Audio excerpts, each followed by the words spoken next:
SSLC ಪಾಠಕ್ಕೆ ಸಂಬಂಧಿಸಿದಂತೆ ಯುದ್ಧಗಳು ಮತ್ತು ಒಪ್ಪಂದಗಳು. ಮೊದಲನೇದಾಗಿ 1ನೇ ಕರ್ನಾಟಿಕ್ ಯುದ್ಧ. ಈ ಯುದ್ಧವು ಎಕ್ಸ್-ಲಾ-ಚಾಪೆಲ್ ಒಪ್ಪಂದದೊಂದಿಗೆ ಕೊನೆಗೊಳ್ಳುತ್ತದೆ. ಹಾಗೆ 2ನೇ ಕರ್ನಾಟಿಕ್ ಯುದ್ಧ. ಈ ಯುದ್ಧವು ಪಾಂಡಿಚೇರಿ ಒಪ್ಪಂದದೊಂದಿಗೆ ಕೊನೆಗೊಳ್ಳುತ್ತದೆ. ಹಾಗೆ 3ನೇ ಕರ್ನಾಟಿಕ್ ಯುದ್ಧ. ಈ ಯುದ್ಧವು ಪ್ಯಾರಿಸ್ ಒಪ್ಪಂದದೊಂದಿಗೆ ಕೊನೆಗೊಳ್ಳುತ್ತದೆ. 1ನೇ ಆಂಗ್ಲೋ ಮರಾಠ ಯುದ್ಧ. ಇದು ಸಾಲ್ಬಾಯಿ ಒಪ್ಪಂದದೊಂದಿಗೆ ಕೊನೆಗೊಳ್ಳುತ್ತದೆ.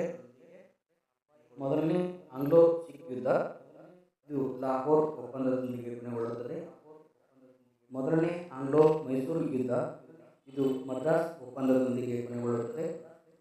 2ನೇ ಆಂಗ್ಲೋ ಮೈಸೂರು ಯುದ್ಧ. ಇದು ಮಂಗಳೂರು ಒಪ್ಪಂದದೊಂದಿಗೆ ಕೊನೆಗೊಳ್ಳುತ್ತದೆ. 3ನೇ ಆಂಗ್ಲೋ ಮೈಸೂರು ಯುದ್ಧ. ಇದು ಶ್ರೀರಂಗಪಟ್ಟಣ ಒಪ್ಪಂದದೊಂದಿಗೆ ಕೊನೆಗೊಳ್ಳುತ್ತದೆ. ಮೊದಲನೇ ಮಹಾಯುದ್ಧ. ಇದು ವರ್ಸೈಲ್ಸ್ ಒಪ್ಪಂದದೊಂದಿಗೆ ಕೊನೆಗೊಳ್ಳುತ್ತದೆ.